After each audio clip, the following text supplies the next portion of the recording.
먼저 그 훈독 말씀을 낭독해 보도록 하겠습니다. 축복가정은 수많은 민족 앞에 본이 되고 수많은 교회 앞에 본이 되어야 합니다. 요셉 가정이 책임하지 못한 것을 여러분 가정이 잘함으로써 탕감 복귀하고 요셉 종족이 책임하지 못하고 유대교가 책임하지 못한 것을 우리가 교단적으로 탕감 복귀해서 나아가야 됩니다. 그리하여 가정적 실패, 종족적 실패를 국가 기준으로 중심 삼고 일시에 탕감 복귀해서 넘어가자는 것입니다. 축복가정은 무엇을 해야 할 것인가? 그 나라와 그 세계를 상속받고 하나님의 사랑을 상속받아야 합니다. 나라를 상속받을 수 있는 권한과 하나님의 사랑을 상속받을 수 있는 권한을 축복가정은 갖고 있습니다. 그무에 하나님의 나라와 하나님의 사랑을 상속받을 수 있는 특권적 권한을 허락하는 것이 축복입니다. 통일교회는 하나님과 하나님의 나라를 연결시킬 수 있는 하나님의 사랑을 들고 나왔기 때문에 심정의 세계를 말하는 것이요 심정의 역사를 말하는 것입니다. 그렇기 때문에 가정이 문제가 됩니다. 여러분은 어떤 사람이 되어야 하겠습니까? 하늘의 가정으로서 살아가는 원리 원칙이 있어야 합니다. 축복 가정은 자기가 속한 시족을 위해서 고달픈 생활을 해야 된다는 것입니다. 자기 주위에 있는 가정들이 잘 때 같이 자면 안 됩니다. 또 그들이 무엇을 먹는다고 같이 먹어서도 안 됩니다. 축복 가정은 그 시족 내 가정을 키워야 됩니다. 자식을 키우는 부모와 마찬가지 입장에서 그 가정들이 어려우면 자기 어려움 이상의 어려움을 느껴 합니다. 자기 동네에 아무개가 밥을 굶고 산다고 하면 차라리 내가 굶는 것이 낫지 그 사람을 굶길 수 없다. 도저히 나만 먹을 수 없다. 라는 심정을 갖고 그 사람에게 갖다 줄 수 있는 사람이 되어야 합니다. 네, 그 축복가정 또 식구 여러분 안녕하세요. 우리 UPA 학생들 또 우리 서문대학교 학생 여러분들 안녕하세요. 기말 시험 끝났습니까? 아직 안 끝났어요? 그럼 예배 빨리 끝내야 되겠네요. 시험 공부하게. 네, 오늘 그 종강 예배를 드리는 날입니다. 우리가 이제 종강 예배하게 되면은 종강하면은 어떤 의미에서는 이제 끝이다라고 하는 그런 그 느낌이 있는데 저는 다르게 봅니다. 종강하게 되면 또 새로운 시작이다라고 하는 의미를 내포하고 있습니다. 오늘 그 종강 예배에서 이제 말씀을 그 준비하면서 저는 그 지난주에 그 베트남 출장을 갔다 왔어요. 출장을 하면서도 항상 베트남에 있는 대학 총장들을 만나고 MOU 체결하고 하면서도 종강 예배에 참 무엇을 전달할까? 또 일요일 예배를 드리는데 정말 그 귀한 시간을 내서 이 자리에 같이 우리가 하면서 이 귀중한 시간에 무엇을 전달할까를 고민을 많이 했어요. 고민하면서도 그 이면에는 참 불편한 그런 출장을 처음 해봤어요. 왜 그럴까요? 떠나기 전에 이제 우리나라 이제 윤 대통령 탄핵과 관련된 그런 문제점들이 발생을 했습니다. 계엄령 해서 그래서 그 총장들 만나고 하면서도 만찬회에서도 혹시 한국의 어떤 상황을 물어보지 않을까 그런 염려 이런 것들이 머리에 떠나지 않는 정말 불편한 이제 이 출장을 하면서 제 목적은 다 달성하고 돌아왔습니다만은 그 이면에는 정말 불편한 그런 시간을 보내고 왔습니다. 그러는 그 와중에 우리 이 일요 예배 우리 이제 종강인데 우리 학생들 방학하게 되면은 또 이제 그 고향으로 돌아가는 학생도 있고, 또 우리 일본 유학생들은 또 그 일본으로 돌아가고, 뭐 이런 그 시간을 서로 갖게 됩니다. 그래서 이런 그 귀한 시간을 또 갖게 되는데, 제가 어떤 그 말을 그 종강을 맞이해서 전달할 수 있을까 고민을 많이 하다가 나름대로 이제 그 준비한 게, 가족에 대해서 좀 얘기를 해야 되겠다라고 생각을 했습니다. 가족. 그렇다면 우리가 이제 그 이 사회에서 가족이라고 얘기하는데, 우리 교회 내에서는 가정, 축복 가정, 그죠? 식구, 뭐 이런 그 개념으로 받아들이고 있죠. 그래서 우리가 이제 축복 가정, 뭐 식구, 뭐 이런 얘기를 하면서도 정리가 되어 있지 않은 것 같은 그런 그 생각이 들었습니다. 그래서 오늘 이제 그 예배를 마치고 이제 우리 그 학생 여러분들은 뭐 다음 주, 뭐 다다음 주 되면은 고향으로 또 일본으로 또 이제 뭐 이외에 이제 그 자기 자신의 나라로 돌아가는 이런 학생들도 많고, 돌아가게 되면은 첫 번째 누구를 만날까요? 가족을 만나게 되겠죠. 그죠? 가족. 식구, 가족. 그래서 저는 이제 오늘 이 주제를 가족과 관련돼서 축복 가정이라고 하는 그 주제를 가지고 우리 여러분들과 같이 생각하고 또 공유하는 이런 시간을 갖도록 하려고 합니다. 제가 하나 영상을 한번 보여드린 다음에 시작을 한번 해볼까요? 동생 2명이랑 할머니, 할아버지랑 엄마랑 아빠랑 같이 살아요. 엄마랑 아빠랑 언니랑 나랑.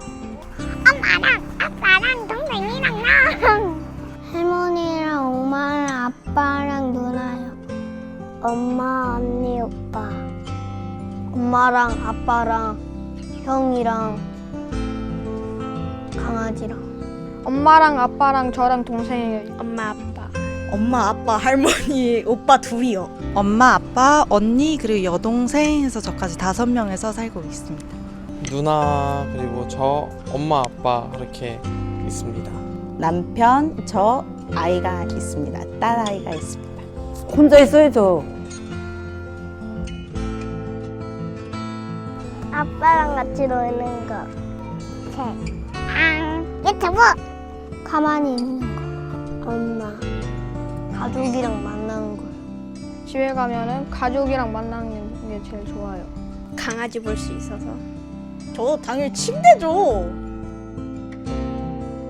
엄마, 아빠, 언니. 저를 지켜주시고 사랑해 주시고, 그게 가족이에요. 나랑 같이 있어주고 그리고 언제든지 응원하는 게 제일 좋아요. 가족인 걸 생각해요. 사랑. 곁에 있어주는 그런. 세상에 남겨졌을 때 제일 마음을 지지할 수 있는 사람들이 아닌가 생각합니다. 떨어져 지내지만 언젠간 그래도 힘들 때나 다시 돌아갈 수 있는 집이라고 생각합니다. 가족이 좋지 없으면 안 될 것 같아. 못 살 것 같아. 우리 할머니는 오늘 나서갖고 우리가 같이 살면 좋겠어요. 가족은 저한테 가장 큰 행복입니다. 가족에 대해서, 그죠? 어떻게 생각하냐? 가족이란 뭐냐, 그죠? 우리가 흔히 생각할 수 있는 그런 그 문제들입니다. 가족, 이미 답이 다 나왔어요. 어느 가족은 강아지랑도 같이 살아요, 그죠? 강아지랑. 자, 우리가 살아가면서 이 가족에 대해서 좀 생각해 본 적이 있을까, 그죠? 가족. 또 우리 이제 그 이 자리에서는 가족과 관련돼서 축복을 받은 그 가정 같은 경우는 축복 가정. 그래서 오늘 이제 그 생각 한번 해보죠. 가족과 축복 가정에 대해서 한번 생각해 보죠. 이 성경에서도 가족에 대한 그 구절이 많이 나타나고 있습니다. 성경에서도. 그래서 뭐 이제 그 저는 그 뭐 십계명 여기에서도 이제 뭐 찾기 시작해서 이제 그 법률적인 그런 그 이 시각으로 접근이 가능하겠습니다만은 일단은 그 오늘은 뭐 법적인 얘기는 조금 삼가하고 성경에서 이제 그 이 가족에 관한 구절을 보면은 자녀들아 주 안에서 너희 부모에게 순종하라 이것이 옳으니라 내 아버지와 어머니를 공경하라. 이것은 약속이 있는 첫 계명이다. 이런 그 말씀을 하세요. 성경에서. 자, 우리가 이제 여러분들이 이제 그 방학해서 이제 돌아가면은 처음 만나는, 우리가 뭐 예배 끝나고도 돌아가면은 가장 먼저 만나는 게 누구예요? 가족입니다. 가족. 너무나 편하고 너무나 가깝고, 그죠? 그러면서도 우리가 시간을 내서 가족에 대해서 한번 생각해 본 적이 있을까라고 하는 의문을 가지고 오늘 이 시간을 마련을 했습니다. 제가 이제 몇 분까지 해야 되나? 너무 시간 끌게 되면 또 나가라 그럴까 봐. 12시까지만 할까요? 너무 긴가요? 10분 전 12시? 하여튼 노력해 볼게요. 또 이제 성경 구절을 보면 자녀들아 모든 일에 부모에게 순종하라. 이것은 주 안에서 기쁘게 하는 것이니라. 이게 골로새서 3장 20절에 이런 말씀이 나타납니다. 그런데 여기에서 우리가 이제 조금 생각해야 될 것은 자녀들아 모든 일에 부모에게 순종하라. 부모에게 순종하라 라고 하는 의미에서 무조건 부모에게 순종을 해야 되느냐. 부모는 부모로서의 또 책임이 있습니다. 그죠? 뭐 이것은 이제 뭐 다음에 또 얘기하기로 하고. 자, 그러면 우리가 이제 이 가족과 관련돼서 가족이라고 하는 것은 우리 사회에서 가장 중요한 가장 작은 단위가 되겠죠. 그래서 우리 법에서도 가족을 보호하는 그런 그 규정들이 있습니다. 이제 뭐 지금 이 헌법 얘기를 이제 요즘에 탄핵과 관련돼서 많이 얘기를 하죠.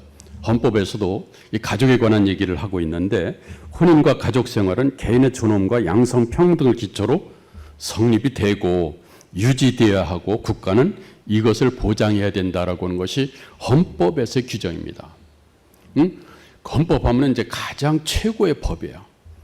최고의 법에서도 가정을 보호를 해야 된다라고 하는 규정이 나타나고 있습니다. 또 그래서 여기서 이제 이 가정과 관련돼서 뭐 우리 헌법에서는 이제 가족 보호에 대한 규정들을 얘기를 하고 있습니다만은 오늘 현대 사회에서는 뭐 무슨 문제가 발생합니까? 가족 해체에 관한 문제가 발생을 하고 있어요. 우리나라 현재 가족 해체, 이혼과 관련된 이혼율이 얼마나 되는지 아시나요? 혼인한 가정 가운데 30%가 넘어요. 이혼 가정들이. 자, 그렇다면은 이 가족 해체와 관련돼서 여러 가지 문제가 나타납니다. 가족 해체가 되면은 뭐 저는 이제 미국에서도 생활하면서 뭐 이제 미국의 가족 해체, 독일에서도 이제 뭐 생활하면서 그런 경험을 많이 해왔습니다. 주변에 이웃들이 이혼하는 뭐 이런 것들, 미국에서도 마찬가지고. 그래서 우리가 이제 가족 해체가 근본적인 원인은 뭘까? 우리가 이제 뭐 혼인할 때 결혼식 하게 되면은 먼저 저는 제자들만의 주례를 섰습니다만은 뭐 검은 머리 팥불이 되도록 이제 아프거나 슬프거나 죽을 때까지, 그죠?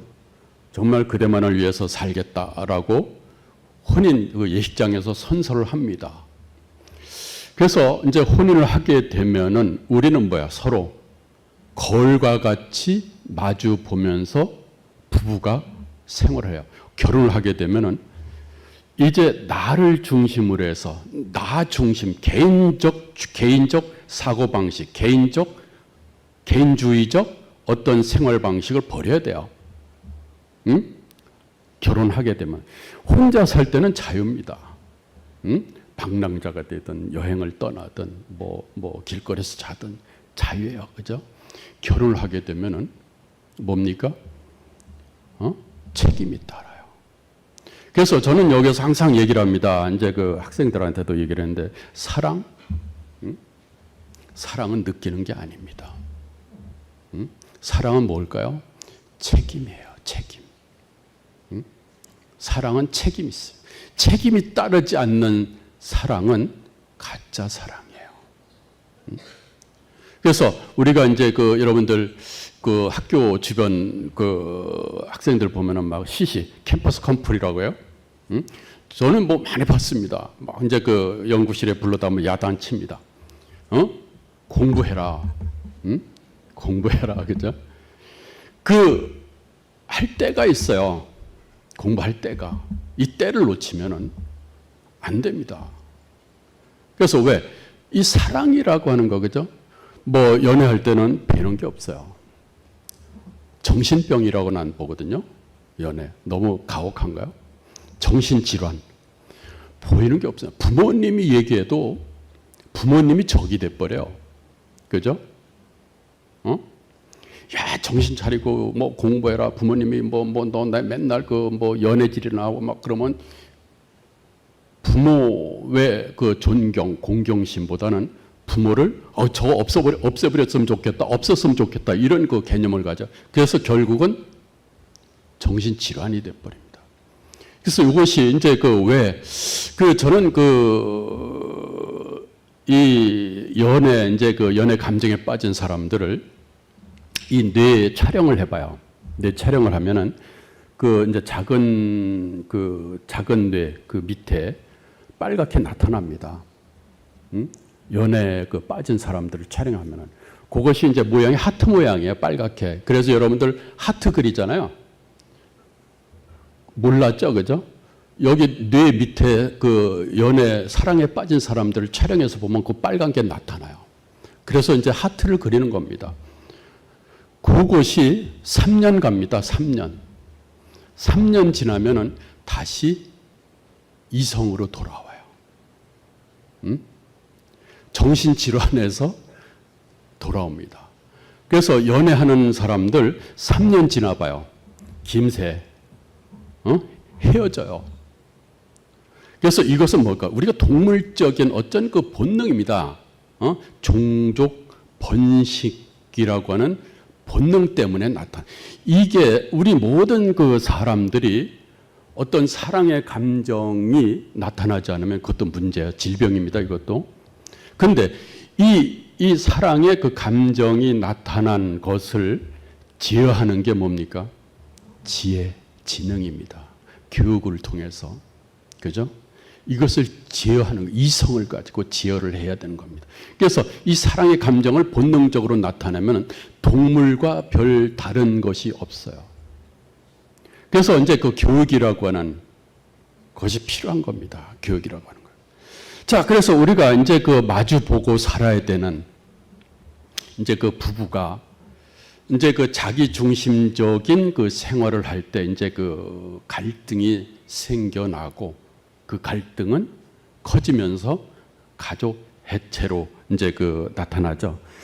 자, 그래서 우리가 이제 이 전통적으로 우리가 이제 가족이라고 하는 그 개념, 그죠? 이제 가족의 개념으로 이제 나타나고 있는 그 가족.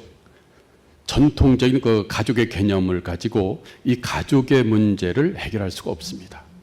또 이제 그 가족의 문제는 법률적으로도 해결하는데 한계가 있어요. 법률적으로도. 그래서 우리가 이제 오늘날에 이제 가족의 형태를 보면은 뭐요? 이제 이 갈등, 뭐 이제 이성 간의 결합에 의해서 가족이 형성되고 이 갈등이 이제 가족 해체로 나타나면서 새로운 가족의 유형들이 나타나기 시작합니다. 그것이 이제 처음에는 뭐 과거에 이제 이 봉건 시대, 우리가 이제 농경 시대 이때 되면은 대가족이었습니다. 주로 이제 부부 중심으로 해서 뭐 이제 조부모 밑에 이제 자녀 해가지고 4대가 같이 한 지붕에 이제 형태를 묶는 이런 대가족이었다가 산업화가 이제 발전되면서 이 핵가족으로 변합니다. 핵가족, 산업사회. 그래서 이제 산업이 발전하면서 이제 뭐 직장이라든가 뭐 학교라든가 뭐 이런 여러 가지 이유에 의해서 가족이 이제 패턴이 바뀌게 되죠. 그래서 이제 뭐 핵가족, 뭐 과거에는 대가족이었었는데 오늘 현대에는 핵가족으로 이루어지는데 여기에서 그치는 건 아닙니다. 또 핵가족에서도 뭐 어떤 가족이 있을까? 뭐 이제 갈등에 의해서 이혼한 사람들이 또 재혼을 하는 재혼 가족이 또 있어요. 재혼 가족. 여러분들 우리가 이제 이 결혼 우리가 이제 축복을 받게 되면은 아까 이제 얘기를 했습니다만은 나를 죽여야 됩니다. 나를 내세우면은 가정 유지할 수가 없어요. 아버님도 항상 말씀하시죠. 위하여, 그죠? 위하여 살아라. 응? 결혼하게 되면은 나를 죽이고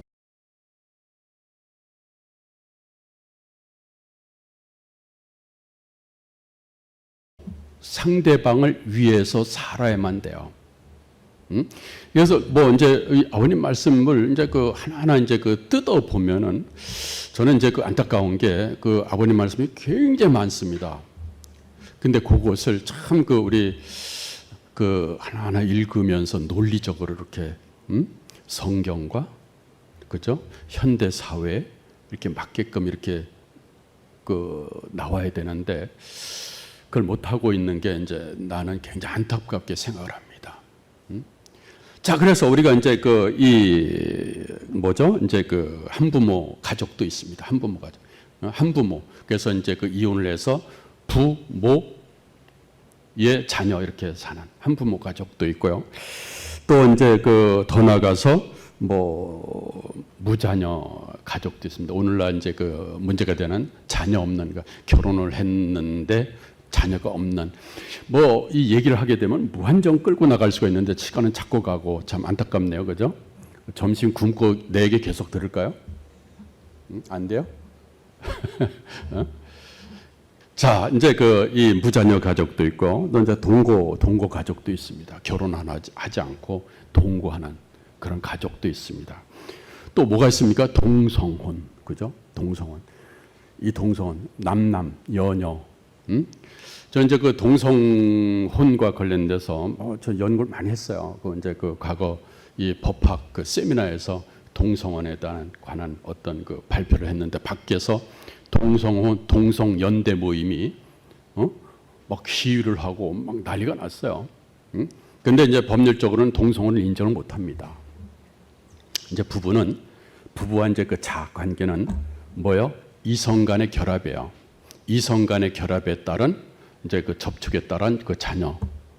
이것을 우리가 이제 법률적으로 이제 기본적으로 보는데 동성혼과 동성연애는 다릅니다.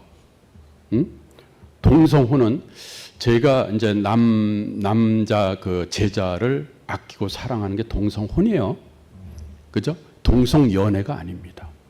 동성연애는 어떤 이 동성 간의 어떤 섹슈얼 릴레이션십 관계 뭐 이런 것들이 개입됐을 때 동성연애라고 얘기를 합니다. 동성연애. 그래서 동성연애와 관련돼서 우리 성경에 이미 나타납니다. 이제 소돔 고무라 얘기에서 나타나요. 소돔 고무라에서 이제 하늘이 의인 뭐 10명을 마지막까지 이제 찾지 못해서 소돔 고무라 성을 멸망시켜 버리잖아요. 여기에서 내막을 뜯어보면은 이 동성 이 연애 관계가 나타납니다. 이미 굉장히 이 동성 연애의 역사도 오래된 역사입니다. 그래서 이제 뭐 나중에 동성 연애와 관련돼서 왜 동성 연애가 우리 섭리적으로 받아들일 수 없는지, 그죠? 뭐 이제 나중에 뭐 시간이 되면 한번 이와 관련돼서 종합적으로 한번 검토해 볼 필요도 없잖아 있을 것 같습니다. 또 오늘날에는 또 뭐가 있을까요? 대한가족이라고 하는 것도 있어요. 대한가족. 그래서 이제 뭐 가출한 아이들이 모여서 하나의 가족을 이루면서 또 대한가족과 대한학교라고 하는 그런 내용도 있죠, 그죠? 대한학교. 하여튼 우리가 이제 이 가정의 어떤 갈등에 따라서 우리가 예측하지 못했던 참가정, 우리가 하늘이 바라는 가정을 이루지 못하는 그런 환경에서 대체적인 가정의 유형들이 많이 나타나고 있죠. 자, 그래서 우리가 이제 이 가족과 관련돼서 가족 또 이제 가정이라는 이 얘기는 우리가 같은 용어로 혼용해서 씁니다. 가족, 가정. 우리 교회는 뭘 쓰죠? 식구, 그죠? 식구라는 용어를 쓰죠. 식구는 뭘까요? 그죠? 식구. 좀 이따 설명드리죠. 19. 그래서 우리가 이제 그 성경에서도 뭐 이제 그 가족과 관련돼서 이제 누가복음 15장 11절은 무슨 얘기가 나면 탕아의 비유에 대한 말씀을 하세요. 예수님의 그 이 성경 이 쭉 보면은 성경의 그 비유의 말씀이 딱 세 가지가 나타납니다. 첫 번째 이제 탕아, 또 하나 두 번째는 이제 그 양 떠난 그 양 한 마리를 찾아서 예수님이 그 목자로서 이제 양을 찾아 떠나시는 그런 그 장면. 또 하나는 이제 그 달란트에 관한 그 비유, 이 세 가지 말씀을 하시는데 이 탕아의 비유를 말씀을 하세요. 어느 가정에 아들이 둘이 있었습니다. 둘째 아들이 아버지한테 졸라요. 내 재산을 나눠달라. 막 졸르니까 아버지가 그래 재산을 나눠줬어요. 둘째 아들이 이 재산을 아버지로부터 받아서 떠났습니다. 분가했어요. 가서는 술 먹고 막 그 탕진했어요. 뭐 우리 흔히 하는 말로 이제 뭐 인간 이야 막 그러다가 이제 그 탕진하고 먹을 게 없어서 이제 돼지가 먹는 그 사료도 주워 먹고 막 그러다가 도저히 안 되겠다 해서 이 둘째 아들이 다시 돌아옵니다. 돌아오면서 그래도 이제 둘째 아들이 양심이 있었는지 아버지시여 나를 받아주시옵소서. 대신 나를 아들로 받아주지 말고 종으로 받아주시옵소서. 종.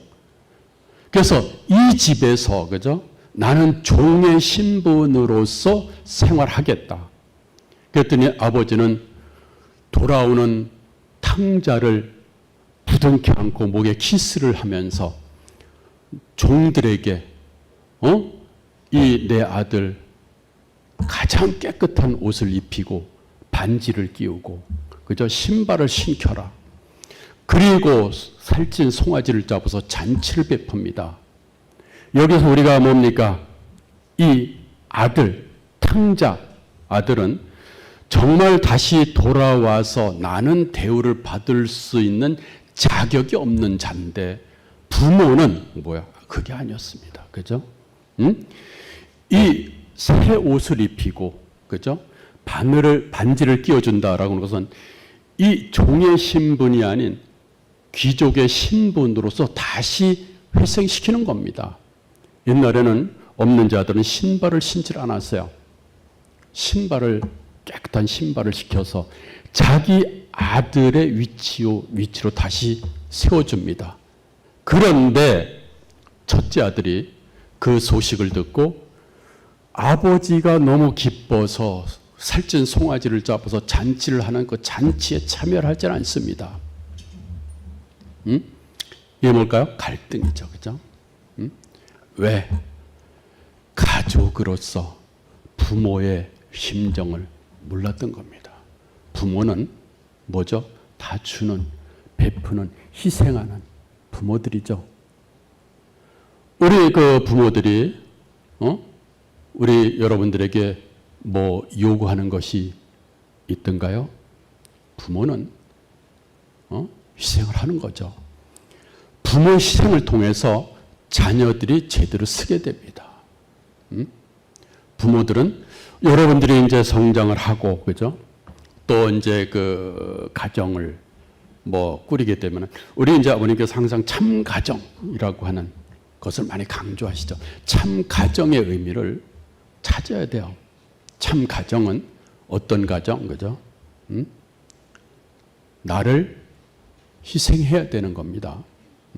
가족을 위해서, 종족을 위해서, 민족을 위해서, 국가를 위해서. 나 중심적, 개인주의적 사고방식 갖고는 안 된다라고 하는 그런 그 내용이죠. 자, 그래서 우리가 이제 누가복음 이제 탕자의 그 비유를 보게 되면은 여기에서 그 이 둘째 아들의 재산을 나눠달라고 요구를 한 거 보니까 저는 그때 벌써 상속이라고 하는 제도가 있었구나 저는 파악을 합니다. 상속제도. 지금 현재 그 법률제도에서도 이제 그 부모가 사망을 하게 되면 상속이라고 하는 것이 있잖아요. 이미 성경에서 이제 성경을 읽으면 우리가 깊이 읽어봐야 돼요. 상속이라고 하는 제도가 있었고, 두 번째 신분 제도가 있었고, 그죠? 노비들을 시켜갖고선 소를 잡고, 또 이제 이 돌아온 탕자에게 반지를 끼워준다라는 것은 귀족으로서 신분을 다시 회생시켜주는 신분 제도도 있었고, 그런 것들입니다.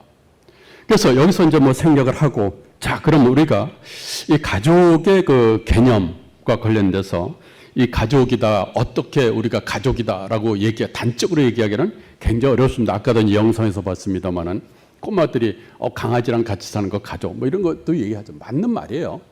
틀린 말은 아닙니다. 가족의 이 어떤 하나의 이것이 가족이다라고 이제 정의하기는 굉장히 어려운 그런 문제점들이 있습니다. 그런데 오늘 이제 가족이라고 하는 것은 일단은 뭐 간단히 얘기를 하면 혈연, 그죠? 혼인으로 관계되어 가지고 일상생활을 공유하는 사람들의 그 집단 또는 이제 구성원들이 이제 우리가 얘기하는 그 가족이 되겠죠. 가족, 혈연.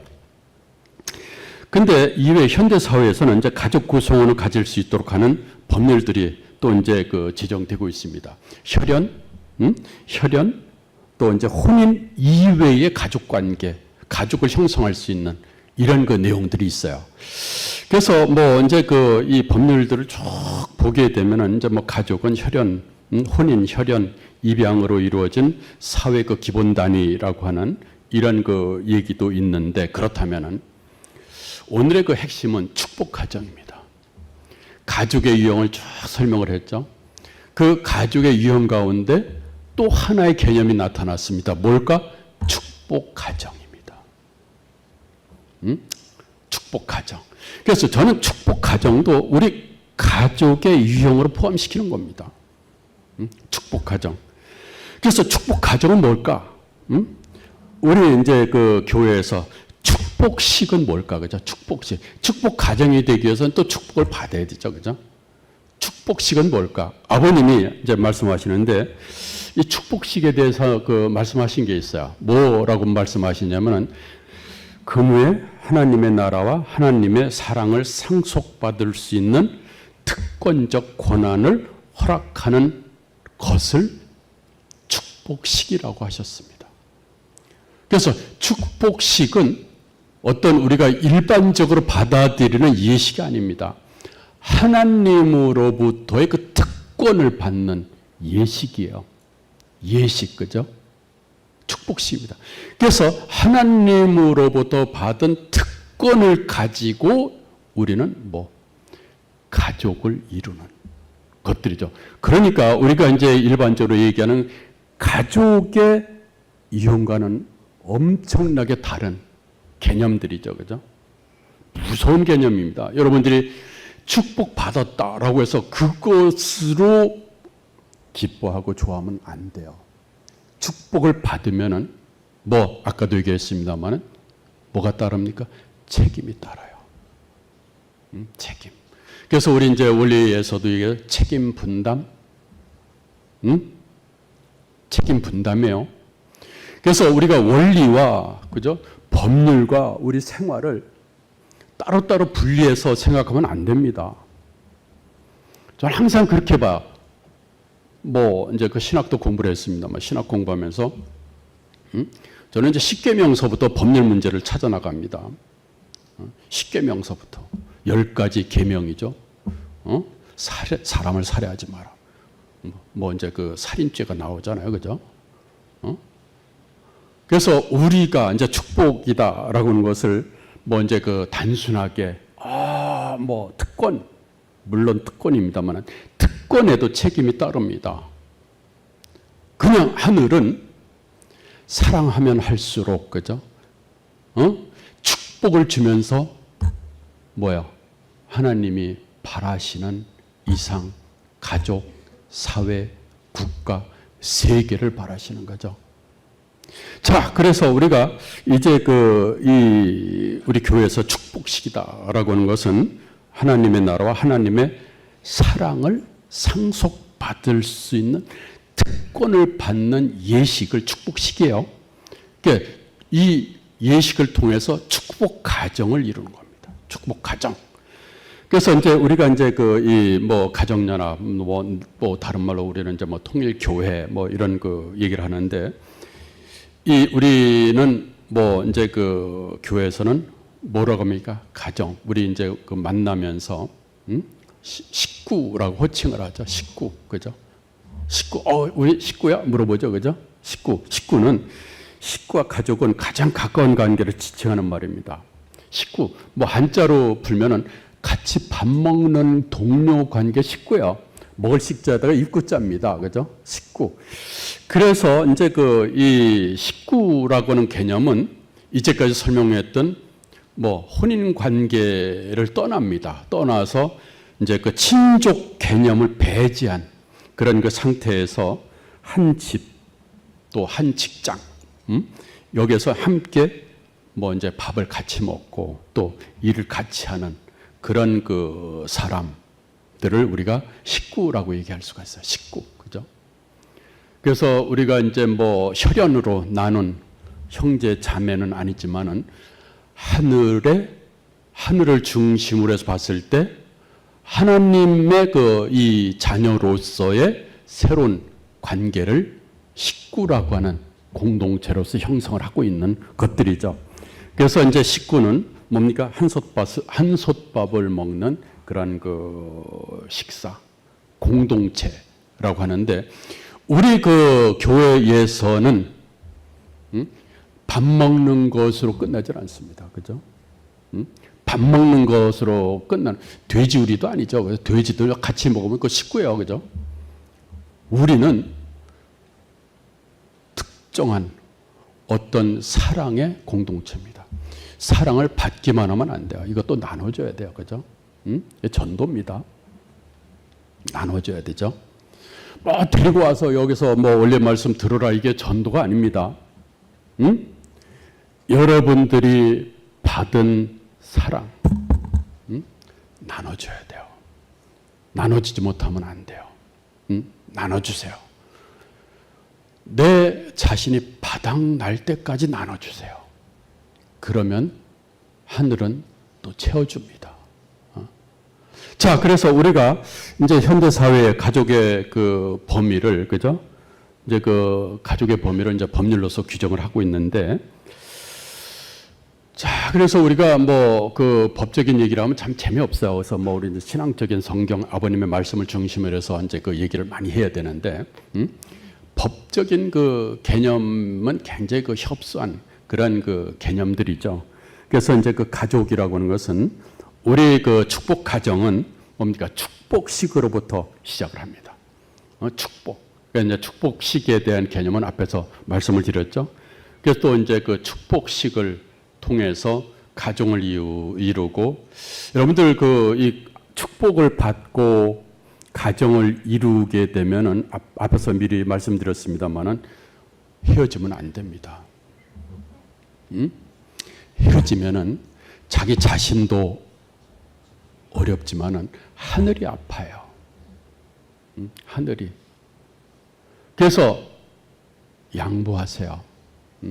그래서 이제 뭐 그 이 세상 사람들 이혼하고 재혼하는 그 거를 보면은 재혼할 때 12시인데 큰일 났네. 그죠? 재혼할 때 첫 질문이 뭔지 압니까? 그 사람들이 인생 역전을 하려고 합니다. 재혼하면서. 이 혼인하고, 그죠? 서로 양보하고 사랑하고 했으면 얼마나 좋았을까. 그런데 이혼하고 인생 역전이 가능할까요? 재혼하려고 하는 사람들 그 첫 주제가 몇 평 아파트에 삽니까? 물어봐요. 얼마나 비참해요. 두 번째, 연봉이 얼마입니까? 세 번째, 자녀 있습니까? 이것이 인간의 속성이에요. 여러분들은 그러면 안 됩니다. 축복 가정은 그러면 안 돼요. 축복 가정은 정말 그 하늘로부터, 그죠? 하늘 부모님으로부터 사랑을 전수받아서 정말 하늘이 점지한, 하늘이 사랑하는 가족을 이루었을 때 이 하늘을 모신 그 가정이 축복 가정이잖아요, 그죠? 응? 양보를 하세요. 응? 거울같이 바라보면서 나를 주장하면 안 된다 그랬죠, 그죠? 다 양보를 하세요. 또 상대방 부부죠? 받기만 하면 또 안 됩니다. 응? 여기서 뭐가 나타나죠? 수수작용이에요. 계속 받아먹으면 그거 깨져요. 원리입니다. 남편이 배우자에게 주면은 배우자 부인은 또 남편에게 줘야 돼요. 이게 수수되지 않으면 깨집니다. 그래서 우리가 이제 그 가끔 뭐 이제 저는 뭐 솔직히 얘기를 합니다만은 이 우리나라에서 그 뭐 추석 뭐 이제 설날 끝나고 이혼율이 많이 높아지죠. 이혼. 왜? 이 사람은 비교를 합니다. 비교. 응? 그래서 이제 그 추석 때 가족들이 다 모이죠. 모여서 이제 그 차례도 지내고 같이 먹고 그러는데 배우자들은 딱 봐요. 그 시동생 그 뭐 구찌백 있는 거 다 봅니다. 루비통 백 있는 거 다 루비통 백 있나요? 다 봐요. 구찌백 뭐 비싸다 그러더라고요. 돌아가면서 차 안에서 그 시동생은 뭐 구찌백 있는데 나는 이게 뭐야? 개가죽 백만 들고 있는데 뭐야? 막 그래요. 그러면서 이제 막 돌아가는 막 차에서 뭐 막 이제 그 뭐 합니다. 그러면 이제 운전하던 남편이 참다 못해서 팍 패죠. 이제 이혼이야 이제 너 나 팼어, 그죠? 응? 사람은 그렇게 돼서 이제 그 이 명절 설날 뭐 추석 끝나면 이혼율이 높아지는 이유가 거기에 있습니다. 비교. 사람들은 항상 비교를 합니다. 그래서 이제 그 이 비교를 당하지 않기 위해서는 뭐 우리 노력이 필요해요. 그죠? 여러분들의 그 노력 필요합니다. 그냥 그 하늘이 부여한 그 시간, 이 지구에서 머물고 있는 그 시간 동안 내가 얼마나 알차게 하늘을 위해서, 가족을 위해서, 자신을 위해서 살았느냐. 정말 중요한 우리 삶에 있어서의 숙제가 됩니다. 숙제. 자, 그래서 우리가 이제 우리 통일교회는 뭐 이제 그 세상 사회에서는 뭐 이제 결혼식, 그죠? 뭐 이런 것을 통해서 한 가족을 시작을 합니다만은 우리 통일교회는 뭐다? 축복식을 통해서 축복 가정으로서의 단위를 가지고 새로운 생활을 시작합니다. 그래서 그 이외에 우리의 그 가족이라고 하는 것은 우리 사회에서 얘기하는 가족과 우리 통일교회에서 얘기하는 축복 가정은 똑같으면 안 됩니다. 여러분들은 하늘이 점지한, 하늘이 사랑하는 자격을, 하늘이 사랑할 수 있는 자격을 다 갖춘 귀한 존재들이기 때문에 자신을 사랑하고, 그죠? 여러분들 부모님들을 따라야 되고 존경하고 서로 아끼고 사랑해주는 그런 마음을 가지고 고향으로, 각자의 나라로 돌아가 주시기를 바랍니다. 자, 그래서 우리가 이제 이 마지막으로서 가족에 대해서 아까는 이제 꼬마들한테 물어봤는데 이제 어른들한테 물어봤어요. 가족을 어떻게 얘기하는지 한번 들어볼까요?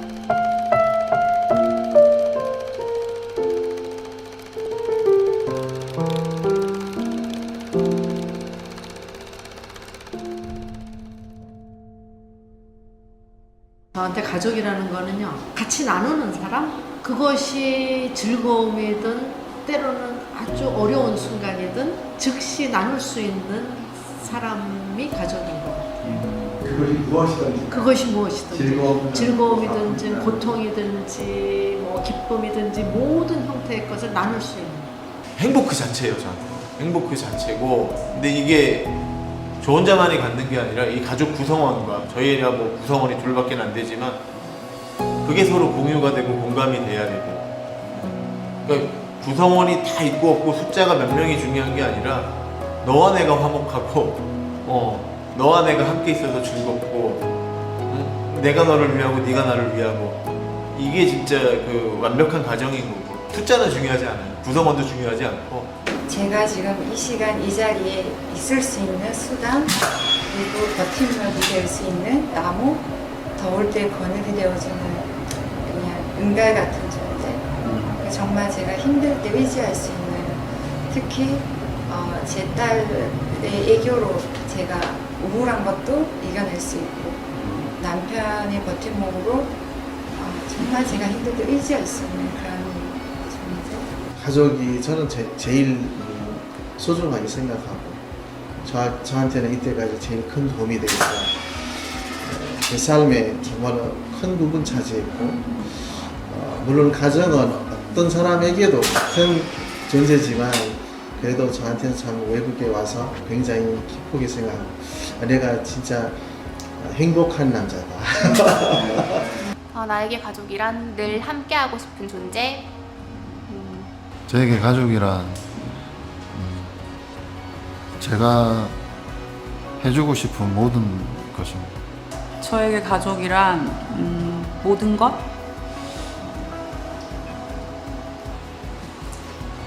제 전부? 그냥 제가 다쳤을 때 무슨 생각이 들었냐면 내 가족이 아니라서 내가 나라서 다행이다. 왜냐면 제 가족들이 옆에서 슬퍼하는 거를 뭐 내색을 거의 안 하시긴 했는데 그래도 좀 느꼈을 때 좀 마음이 아프잖아요. 근데 그게 나라서 다행이다. 왜냐면 저 반대로 내 가족이 아픈 거를 제가 옆에서 보는 게 더 힘들 것 같았어요. 네. 그래서 그런 생각을 되게 많이 해가지고 가족은 일단 글쎄요, 진짜 가족은 너무 당연하게 제 옆에 아직은 남아 있으시니까 아직 저는 그렇게 큰 헤어짐을 막 경험은 못해서 가족들이랑 항상 그냥 공기같이 제 옆에 항상 있는 거라고 생각했던 것 같은데. 네. 그러니까 지금 나는 나지만 이제 가족이 그냥 저의 일부라고 생각이 되기 때문에 뭐 가족 중에 누가 아프거나 속상하면 저도 똑같이 아프고 속상하고 또 기쁜 일이 있으면 그냥 내가 기쁜 것처럼 똑같이 그냥 나예요. 그러니까 분리되어 생각할 수 없는 그냥 나다라고 생각이 돼요. 가족이라는 것은 첫째는 서로 다 의지하는 게 가족이잖아요. 예, 저는 그래요. 더 이상 뭐 바랄 게 없을 것 같아요. 뭐 그거죠. 뭐 화합이고 믿음이고. 예. 가족은 일단 행복하고 이렇게 생각하는데 행복, 사랑. 네. 가족 생각하면? 네.